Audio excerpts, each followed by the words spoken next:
جو امپورٹرز ہیں کہ کوئی 417 کے قریب کنٹینرز اس پہ پھنسے ہوئے ہیں کراچی پورٹ پہ.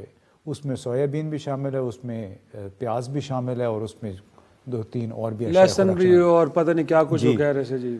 اس کے ساتھ ساتھ ادویات کے لیے جو را میٹیریل خام مال آتا ہے وہ بہت بڑا ایک بحران پیدا ہونے جا رہا ہے. میں فارماسیوٹیکل انڈسٹری کے ایک نمائندے کو سن رہا تھا, وہ یہ بتا رہے تھے کہ اب تو آپریشن تھیٹر بھی نسبتاً وہاں بھی ایکٹیویٹی کم ہو رہی ہے, کیونکہ جو متعلقہ اشیاء ہیں ان کا سٹاک آہستہ آہستہ ختم ہو رہا ہے. بالکل ایسے. بلکہ سندھ میں تو سٹاکس, سندھ ہی سے ایک صاحب تھے جو کہ ڈاکٹر ہیں خود بھی, وہ گزشتہ رات ایک انٹرویو میں بتا رہے تھے کہ 52 سال کی پریکٹس کے دوران انہوں نے کہا میں نے یہ صورتحال آج تک نہیں دیکھی.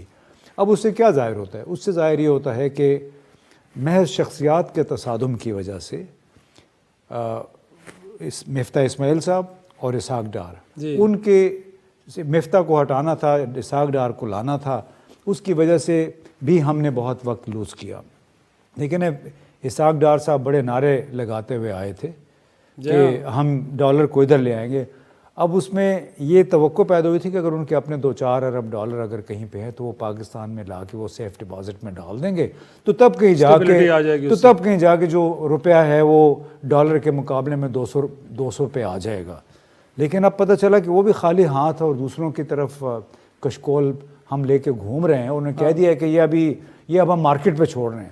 انہیں ظلم دیکھیں کہ جو شخص لندن سے یہ کہہ کے چلا تھا کہ ہم ڈالر کو 200 کے قریب لے کے آئیں گے. 180 کا کہہ رہے تھے سر, آپ تھوڑی سی احتیاط کر رہے ہیں. 180 کا کہا تھا انہوں نے کہا تھا کہ IMF سے ڈیل کرنا مجھے پتہ ہے, مفتاح کو کیا پتہ ہے کہ ایسے اداروں کے ساتھ کیسے ڈیل کی جاتی ہے. جی, تو انہوں نے اب دیکھیں نا, یہ کہہ دیا ہے کہ کل یا پرسوں یہ باقاعدہ کیبنٹ میں فیصلہ ہوا کہ ڈالر کو اب ہم نے مارکیٹ کے رحم و کرم پہ چھوڑ دینا ہے. یعنی اندازہ لگائیے کہ آپ کا دعویٰ کیا تھا جب لندن سے چلے تھے یہاں پہنچ کے, اور ادھر سے آپ مفتاح اسماعیل صاحب کو بھی دیکھیں, وہ وزارت سے علیحدہ ہو گئے, بڑے بیٹر ہیں ان کو, لیکن کئی باتیں انہوں نے صحیح کہی ہیں. وہ الگ بات ہے کہ جب وہ خود وزیر خزانہ تھے اور جب اپوزیشن صحیح اپوزیشن میں تھے, جب عمران خان کی اپوزیشن, اس وقت ان کی باتیں کچھ اور تھیں. لیکن وہ یہ کہ جب اقتدار سے وہ علیحدہ ہوئے تو ان کو احساس ہوا کہ جن پالیسیوں کے تحت ان کی اپنی بھی پرسنل اپنی انڈسٹری بنی ہے وہ بھی غریب عوام کے خون پسینے کی کاسٹ پہ ہوا ہے. یہ احساس اگر ان کو ہو گیا تو بڑی اچھی بات ہے. لیکن میں آپ کو بتاؤں کہ ہماری جو, شاید میں آپ سے پہلے ذکر کا ٹائم ذرا سا لگ جائے گا, لیکن ایک موقع پہ شبر زیدی صاحب جو ہمارے FBR کے چیئرمین تھے, انہوں نے تقریباً 60 بزنس مین کے ہمراہ, سرمایہ کاروں کے ہمراہ جنرل ہیڈ کوارٹر میں جنرل باجوہ کے ساتھ ملاقات کی اپنے مسائل کے حل کے لیے. میں یہ مائنڈ سیٹ ایکسپلین کروں, عام لوگوں کو پتہ چلنا چاہیے کہ ہمارا تاجر, ہمارا سرمایہ کار, انویسٹر, امپورٹر, ایکسپورٹر, اس کی ترجیح کیا ہے. انہوں نے کہا کہ ہم صبح 9-9:30 بجے بیٹھے, رات 2:30 بجے وہ میٹنگ ختم ہوئی. یعنی سمجھے کہ 17 گھنٹے وہ میٹنگ چلی ہے. تو اس میں نے پوچھا کہ وہ آپ نے اس میٹنگ کا نچوڑ کیا تھا, شبر زیدی صاحب سے میں نے یہ پوچھا. انہوں نے کہا کہ نچوڑ یہ تھا کہ ہمارا کاروباری حلقہ جو ہے وہ صرف اپنے ریبیٹ, اپنے ریفنڈ میں انٹرسٹ ہے, کیونکہ اس 17 گھنٹے کی میٹنگ میں انہوں نے ایک ایسی تجویز نہیں دی جو فیڈرل بورڈ آف ریونیو یا حکومت قبول کر سکتے. اب یہ حالت ہے کہ اگر ملک کا جو تاجر طبقہ ہے ان کی ترجیحات بھی اپنے مقاصد اور اپنے بینیفٹس کا حصول ہے, عام آدمی کے بارے میں وہ بھی نہیں سوچ رہا, تو پھر تو میرا خیال میں سیاستدانوں کے اینڈ پہ جو اونرشپ ہے عوام کے لیے وہ تو ہمیں نظر آ رہی ہے. لیکن سر جب سیلاب آیا تھا اس ملک کے اندر بدترین, اور یہ پوری دنیا میں ہمارے سیاستدان گھوم پھر رہے تھے, اب بھی 9 تاریخ کو جو ڈونرز کانفرنس جنیوا میں ہو رہی ہے, گویا کہ وہاں پہ بھی یہ کچھ کرنے جا رہے ہیں کہ لوگوں سے ہم کہہ رہے ہیں کہ شاید ہمیں ہیلپ آؤٹ کریں. ملک کے اندر وہ بالخصوص علاقے سندھ کے, خیبر پختونخوا کے, جنوبی پنجاب یا ایون بلوچستان جو ایگرو بیس تھے, وہاں پہ اجناس اگتی ہیں, وہ سارے پانی کے نیچے ہیں, اور پتہ تھا. اور اس دوران سندھ میں تو ہمیں یہ نظر آیا کہ گندم کی بوریاں بھی وہ پانی میں گل سڑ گئیں, تو پتہ نہیں تھا کہ اجناس کا ایک بحران آنے والا ہے. اس دوران آپ گیس امپورٹ, روس سے سستا تیل, پتہ نہیں کیا کیا کہانیاں میں سنا رہے ہیں. بٹ یہ بھی تو ساتھ سر، اور آپ کو معلوم ہے کہ سردیوں کے اندر گندم کی کنزمپشن بڑھ جاتی ہے. آج لوگوں کو آپ نے اگین ان کے رحم و کرم پہ چھوڑ دیا ہے اور کوئی پرسان حال نہیں. کوئی جواب دہ ہے اس پہ؟ کس سے پوچھیں سر؟ بلاول زرداری سے پوچھیں، اچھا، مراد علی شاہ صاحب سے پوچھیں، اور ان کے آس پاس جو بڑے لوگ ہیں ماشاءاللہ ان سے پوچھیں. آپ سندھ میں جب عام لوگوں سے بات کریں ان علاقوں میں جہاں پہ پانی ابھی بھی کھڑا ہے، یہ شاید دنیا کی تاریخ میں بڑا ایک منفرد یہ واقعہ ہے کہ سیلاب آئے تھے جولائی اگست میں، کئی علاقوں میں ابھی بھی پانی کھڑا ہے. جنوری آ گیا ہے 2023، اور اس میں وہ پانی بھی شامل ہے جو کہ منچھر جھیل کو جان بوجھ کے پہلے شگاف ڈالے، اس کو پنکچر کیا گیا تاکہ ان علاقوں میں پانی آئے. اور جب اقوام متحدہ، امریکہ اور دوسرے ملکوں کے نمائندے دیکھیں تو کہیں کہ واقعی یہ علاقہ سیلاب میں ڈوبا ہوا ہے. نمبر 1. نمبر 2، ہم نے یہ سنا، اللہ کرے کہ ٹھیک نہ ہو، لیکن ہم نے یہ بھی سنا کہ جان بوجھ کے وہاں سے پانی نہیں نکالا گیا، نکاسی نہیں کی گئی کئی علاقوں میں، تاکہ بیرونی وفود آتے رہیں. اور وہ کہانیاں جو ہمارے وزراء نے بشمول بلاول زرداری نے، ہمارے وزیر اعظم نے جا کے پہلے اقوام متحدہ میں سنائیں کہ آدھا پاکستان پانی کے نیچے ڈوبا ہوا ہے. پھر ابھی یہ نیو یارک میں ایک کانفرنس میں خصوصی سیشن کا بندوبست کیا. پھر ابھی 9-10 جنوری کو جنیوا میں جو کانفرنس ہونے جا رہی ہے، وہاں پہ بھی شاید وہی امیجز دکھائیں گے. اب اللہ کرے کہ وہاں پہ ہمیں کچھ امداد مل جائے. لیکن سب سے بڑا مسئلہ یہ ہے افتخار صاحب کہ جب یہ لوگ، یہ پورا ہمارا جلوس جنیوا پہنچے گا، دیکھیے سابق وزیر اعظم نواز شریف، موجودہ وزیر اعظم شہباز شریف، مستقبل کے 2 وزیر اعظم مریم صفدر اور بلاول زرداری، یہ ادھر موجود ہوں گے اس کانفرنس کے موقع پہ. اور ان کے علاوہ آپ دیکھ لیں کہ کتنا آس پاس ان کا سٹاف کتنا ہوگا. ماحولیات کے وزیر ہوں گے، باقی لوگ بھی پتہ نہیں کون خوراک کے وزیر، ہمیں نہیں معلوم. یہ تو ابھی آپ نکالیں گے خبر کہ اس میں سے کتنے لوگ یہاں پہ گئے ہیں. اور ایک دن کے لیے، وہ ایک دن کی کانفرنس ہے سر. مجھے یہ بتائیے کہ جب ڈونر جس کے آگے آپ نے ہاتھ پھیلایا ہوا ہے کہ کلائمیٹ جسٹس کے نام پہ ایک اور انداز سے آپ بھیک مانگ رہے ہیں، اب کیا وہ نہیں دیکھے گا کہ پاکستان سے، اور جو ان کے لوگ ہیں یہاں پہ سفارتی نمائندے بیٹھے ہوئے ہیں، کیا وہ اپنے ملکوں کو نہیں بتائیں گے کہ صرف اس کانفرنس کے لیے اخراجات کتنے ہوئے، یہاں سے کتنے لوگوں نے ٹریول کیا، اور یہ آپ سے پیسے مانگ رہے ہیں. تو اس میں بڑا ایک گھمبیر مسئلہ ہے کہ جو ہمارا یہ سٹائل ہے نا کہ ہم کہتے ہیں جمعہ جانجنال، کہ پوری ایک بارات بنا کے ہمارے وزراء، پوری کابینہ، ان کے سیکرٹریز پہنچ جائیں گے تو یقیناً تو ایک ایسا ملک جو امداد مانگ رہا ہے بڑے شاہانہ انداز، اور وہ یہ کہیں گے کہ آپ جو ہم سے قرض مانگ رہے ہیں یہ ہمارا ٹیکس پیئر منی ہے، ہمارے لوگوں کے ٹیکسوں کے پیسے ہیں، یہ ہم آپ کو کیسے دے دیں، کیسے حالات میں. انفیکٹ ایک تو امتیاز صاحب یہ بتائیے گا کہ آپ کا جو ایفرٹس آن ہے جنیوا میں 9 تاریخ کو ہو رہی ہے، لیکن ماضی میں بھی ہم نے دیکھا ہے قمر جاوید باجوہ صاحب بطور آرمی چیف IMF سے ریکویسٹ کرنی ہو، دوست ممالک سے قرضے لینے ہوں، یا کسی اور مالیاتی ادارے سے بات کرنی، انہوں نے براہ راست کی بھی اور اس کو میڈیا پہ نشر بھی کیا گیا. تو اب ہم امید کریں کہ حالات اس سے زیادہ گھمبیر ہو چکے معاشی ہمارے. تو جو موجودہ آرمی چیف صاحب ہے، اگر جس وقت وہ سعودی عرب کے دورے پہ ہیں، تو آپ کو لگتا ہے کہ ان کی بھی کچھ ایفرٹس ہوں گی کہ اس حوالے سے وہ اپنا وزن ڈالیں اور کچھ دیگر ممالک کو کہیں کہ پاکستان کی مدد کریں؟ تو اس حوالے سے کیا؟ دیکھیے اللہ کرے کہ جنیوا میں کانفرنس ہے، اس کے ذریعے پاکستان کو کچھ ان مشکل حالات میں امداد مل جائے، بڑی اچھی بات ہوگی، سب کی مشترکہ کوششیں ہوں گی. لیکن اس میں ہمیں یہ بھی سوچنا ہوگا کہ یہ کوششیں کس کس نے کی ہیں. اور دیکھیں مجھے تو یہ لگ رہا ہے کہ ہو سکتا ہے کہ ہمارے سیاستدانوں کی عزت رکھنے کے لیے ہماری فوج کے سربراہ بھی اپنا سعودی عرب جو متحدہ عرب امارات کا وزٹ ہے اس میں سے 1 دن کے لیے وہ بھی جنیوا چلے جائیں. کیونکہ دیکھیں نا گزشتہ دور حکومت میں بھی پیسے جو 3-4 ارب ڈالر ملے تھے وہ باجوہ صاحب کو جانا پڑا تھا. اب جنرل عاصم منیر صاحب وہاں پہ پہنچے ہیں. ویسے یہ بھی بڑی انہونی بات ہے کہ آرمی چیف کے پاس اتنا وقت ہے کہ وہ 7 دن کے دورے پہ ملک سے باہر چلے گئے ہیں. میں نے کبھی یہ کہہ چکا نا ملک مشکل ترین دور سے گزر رہا ہے سر. جی چلے اللہ کرے کہ یہ 7 دن کا دورہ کچھ اچھے نتائج کا سبب بنے.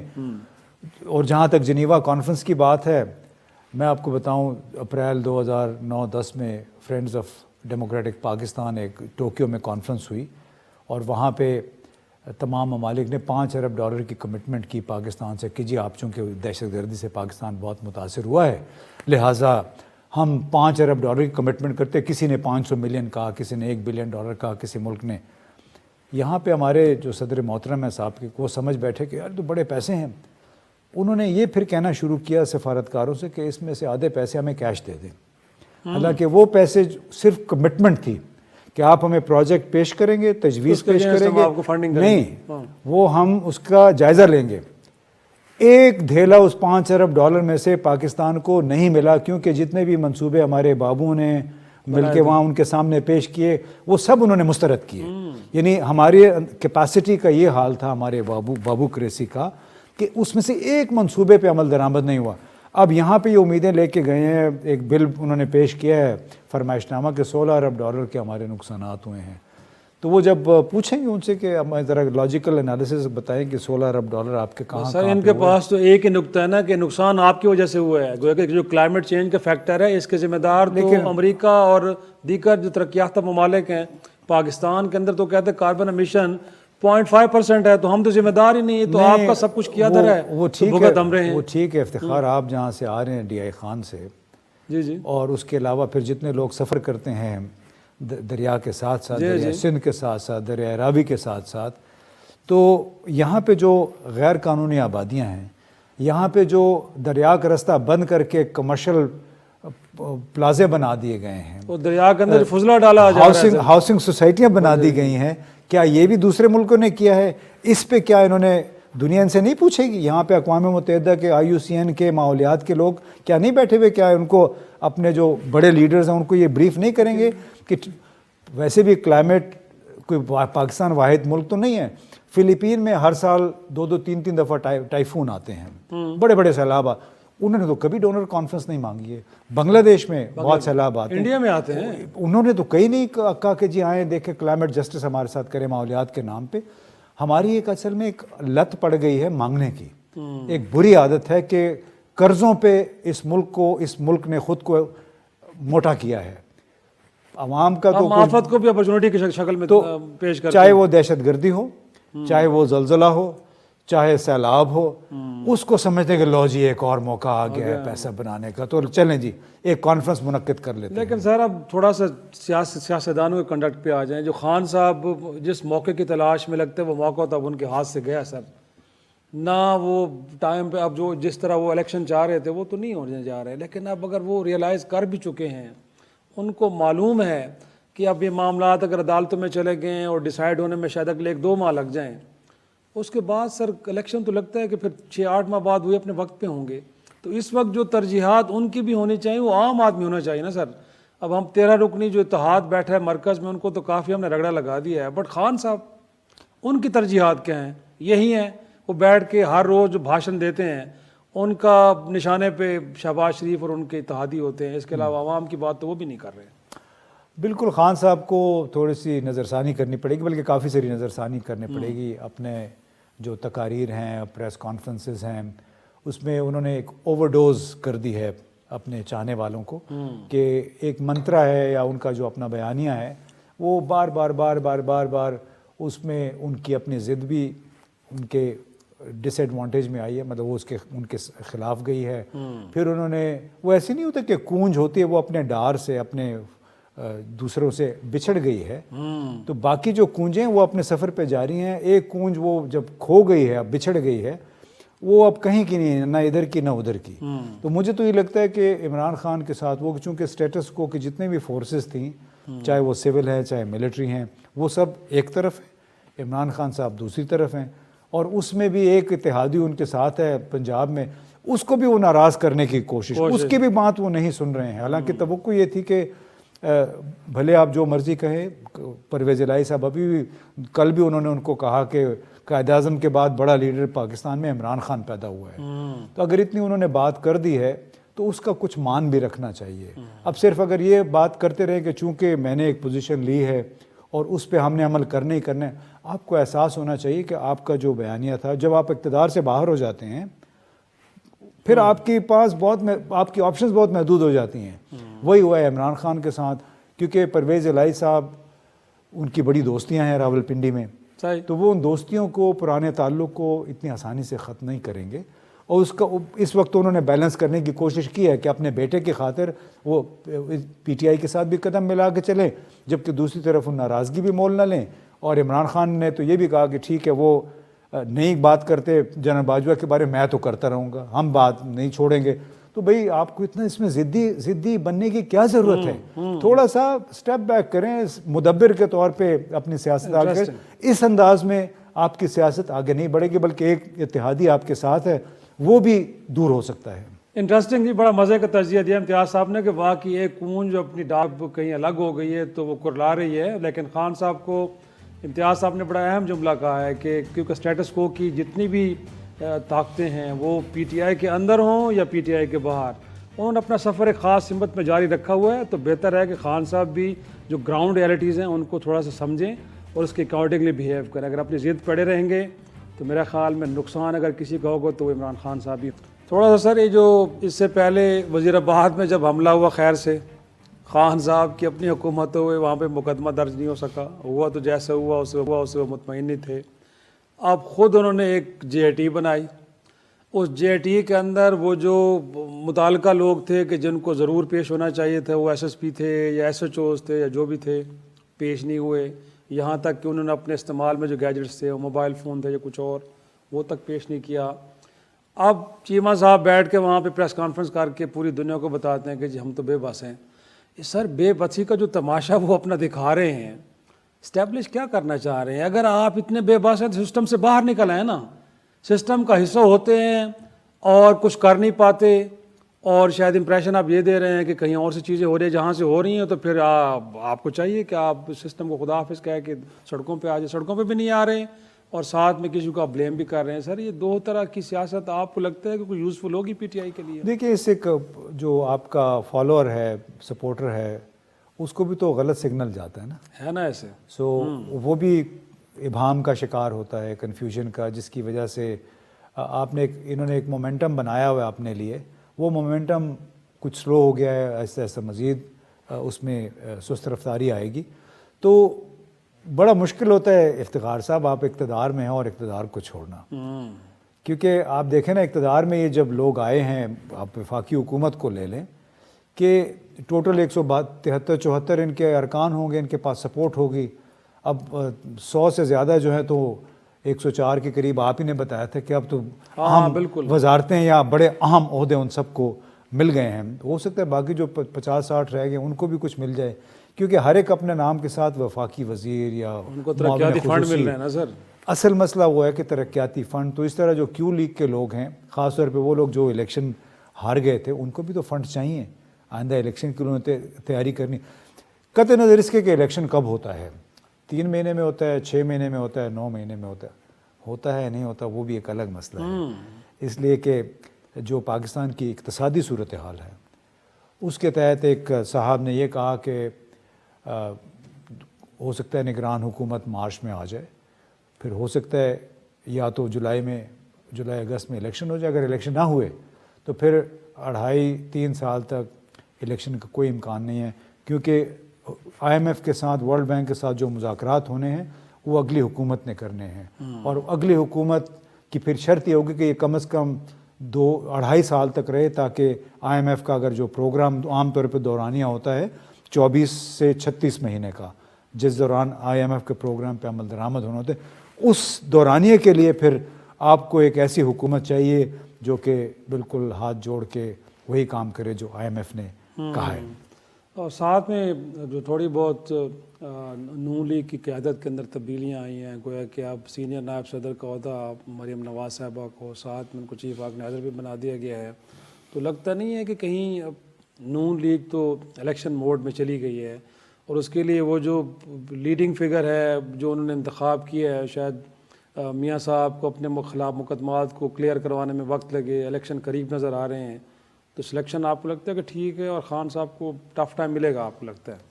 دیکھیے, تو ان کا ظاہر پارٹی کا مسئلہ ہے, ہمیں اس کو اچھا برا کہنے کا کمپیریزن جب آپ ڈرا کرتے ہیں خان ورسز مریم نواز, دیکھیں وہ مزاحمتی سیاست تو کرتی رہی نا سر. جی بہت سارا دار و مدار ہے کہ وہ یہاں جب پہنچ جائیں گی تو اس کے بعد حالات کیا رخ اختیار کرتے ہیں, کیا ان کے والد صاحب بھی ساتھ واپس آتے ہیں کہ نہیں, کیونکہ مقدموں کا ختم ہونا تو ابھی ایک ثانوی اس کی حیثیت رہ گئی ہے. این آر او جو مل گیا جس کو کہہ رہے تھے کہ این آر او 2, اس کے تحت تو دیکھ رہا وہ کہتے ہیں کہ 50 کروڑ سے کم کی کرپشن ہی نہیں ہے. یعنی مجھے ایک پروفیشنل اکاؤنٹنٹ نے یہ بتایا کہ جس شخص کے اکاؤنٹ میں اگر 50 کروڑ روپے پڑے ہوئے ہیں تو وہ بندہ ماہر مالیات اور اقتصاد ہو ہی نہیں سکتا. تو اسحاق ڈار صاحب کے جو اکاؤنٹ انفریز ہوا ہے اس میں تقریباً 51 کروڑ روپے پڑے ہوئے تھے, وہ ابھی انہوں نے انفریز کر دیے ہیں. تو جس ملک میں اگر یہ حالات ہوں, اچھا وہ مجھے لگتا ہے کہ وہ شرط اسی لیے رکھی گئی تھی جو کہا گیا تھا کہ 50 کروڑ یا اس سے زیادہ کہ کیس ہوگا تو پھر نیب اٹھائے گا, وہ اس لیے تھا کہ یہ فنڈ جو ہیں یہ ہمارے ہاں بعض اسامیاں بھی اسی طرح پر کی جاتی ہیں کہ جب دیکھا جاتا ہے کس شخص کو لگانا ہے, ہم نے اس کی اہلیت کیا ہے, تو اشتہار اس کے اکارڈنگلی بنتا ہے کہ اس اہلیت کا شخص درکار ہے. ظاہر سی بات ہے بڑا آسان ہو جاتا ہے کام. تو ہو سکتا ہے کہ ممکن ہے یہ بھی اسی بنیاد پہ کیا گیا ہو. لیکن دوسری طرف نون لیگ کی قیادت, آج بھی رانا ثناء اللہ صاحب فیصل آباد میں جلسے سے خطاب کر رہے ہیں, انہوں نے کہا کہ جی آپ تو میرے بارے میں بھی کہتے رہے ہیں کہ فیصل آباد میں اور پنجاب میں پتہ نہیں کتنے قتل کروائے ہیں, 4.25 ارب آپ بیٹھے رہے ہیں, تو اگر آپ کے پاس تو سب کچھ تھا, آپ میرے خلاف جتنے بھی کیسز تھے اسٹیبلش کرتے. تو کہیں نہ کہیں سر اس وقت کی جو پوزیشن ہے آج حکومت ہے ان کا یہ بیانیہ تو درست ہے نا کہ آپ کے پاس تو سارے وسائل تھے, آپ تو کہتے تھے کہ نیب آپ کے نیچے, ایف آئی آپ کے نیچے ہے, سب کچھ آپ کے نیچے ہے, بٹ آپ کسی کے خلاف کچھ ثابت تو نہیں کر سکے نا. تو آج عمران خان صاحب جو کہہ رہے ہیں کہ ان کو این آر او مل گیا ہے, سر وہ تو عدالتوں سے کلیئر ہو کے جا رہے ہیں نا, تو کیسا این آر او ہے جس کو عدالتیں. افتخار صاحب آپ کو بھی پتہ ہے کہ مجھے پورا نہیں پتا سر, میں نہیں آپ کو یقیناً پتہ ہے کہ اس ملک میں تو آپ دن دہاڑے قتل کر دیں اس کے لیے بھی گواہ نہیں ملتا اور ضمانت بھی ہو جاتی ہے, آپ بری بھی ہو جاتے ہیں. تو پاکستان میں جو پولیس کا اور عدالت کا جو نظام ہے اس میں اسی لیے کوئی جو فوجداری قانون ہے ہمارا, اسی لیے اس میں آج تک کوئی اصلاحات نہیں ہو سکی ہیں. کوئی بھی اس پہ نہیں مانتا ہے کیونکہ ہمارے جو سیاست بھی ہماری پولیس کے ارد گرد گھومتی ہے, اس کی بنیاد پہ آگے چلتی ہے. تو بے شمار ایسے کیسز ہیں کہ جہاں لوگوں نے وہ رنگے ہاتھوں پکڑے گئے. مجھے بتایا نا مشتاق ریسانی تھا جو بلوچستان کا سیکرٹری فائنانس تھا, وہ تو گھوم پھر رہے, اس کو 73 کروڑ روپے کیش اس کے گھر سے نکلے تھے. پھر ایک لیاقت قائم خانی صاحب تھے, ان کے گھر سے 33 کروڑ روپے نکلے تھے, اس کے 3-4 بڑے گھر تھے, کوئی 1 درجن اس کی پراپرٹیز تھی.